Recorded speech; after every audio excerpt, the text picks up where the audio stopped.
Bahagharing Bandila ni Mel Yuzon. Hindi ako malinis, lalong hindi ako makinis, pero meron akong nais. At ito'y buksan ang isipan ng karamihan na bulag pa rin sa katotohanan gusto kong maging daan. Upang lahat tayo, kayo, maliwanagan, hindi biro ang buhay ng isang tulad ko. Kasi aminin naman natin sa hindi, may mga tao pa rin hindi pa tuluyang bukas ang isipan sa sangkabaklaan.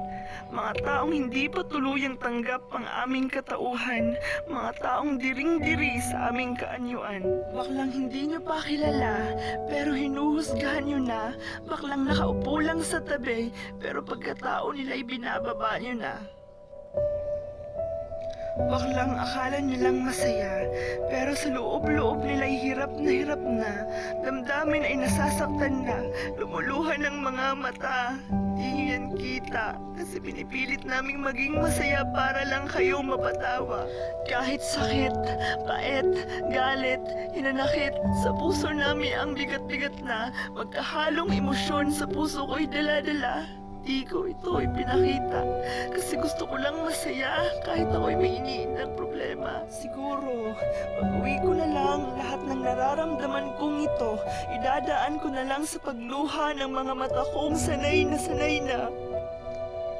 Simula pagkabata, pangungutya na aming natatanggap sa mga taong aming nakakaharap. Pinipilit nyo kaming maging tuwid na lalaki kasi hindi nyo tanggap kung ano at sino talaga kami. Pinapagawa ng mabibigat na trabaho dahil kayo'y nagbabakasakaling katauhan namin ay magbago. Kaya naman, nagawa kong itago ang tunay na ako sa inyo, pamilya ko. Patawad kong isang araw tuluyan nang namakadkad ang isang ako. Patawad kong ipapakita ko na talaga sa inyo ang katauhan ni ako na tinago ko. Sana kung dumating yung araw na yon, ako'y matanggap nyo na kahit kayo man ay manibago sa namakadkad na ako, sana pagmamahal nyo ay hindi magbago. Si eto ako, Maggie, bakla, bayot, yan ako, at itong tunay na ako, bergang dugo ko, sana matanggap nyo. May mga baklang namukadkad na buong pusong tinanggap, at may mga baklang namukadkad na pagdurusat pa sakit ngayon ang hinaharap. Baklang minamaltrato ng kanyang sariling pamilya, baklang ginagago ng iniibig niya, at baklang dapat niyong ipagmalaki pero binababa niyo lang ang kanyang sarili. Ano ba talaga? Pinahalagan niyo ba siya? Pinahal niyo ba talaga o bangko tago-sustento niyo lang siya? Pinipilit namin maging masaya para sa inyo. Pero bakit pag nakakita kayo ng dalawang lalaki sa daan na magkahawak kamay, dagli ang hinuhusgan nyo, minamatan nyo, pinandidirian nyo? Panguhusgat, pang-aalipusta, laging aming natatanggap. Mga malas, mga salot, ipakunin sa krus, mga walang kwenta, ilan lang yan sa mga salita na binabato sa isang bakla. Bakla ako, oo. Pero kailangan pa bang ipamukha na ako isang bakla? May pangalan naman ako. Kasarian ko ay bakla, pero pangalan ko ay hindi bayot at bakla. Dahil sa mga paniniwala, pati mga kabataan, yan din ang paraan ng pagtawag sa amin. Bakla, bakla, bakla!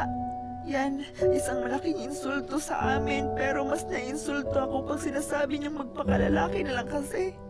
Nasayang kami. Nais kong malaman niyo na ang pagiging bakla ay hindi isang sakit, na pag uminom kami ng gamot, gagaling kami at magiging tuwid na lalaki.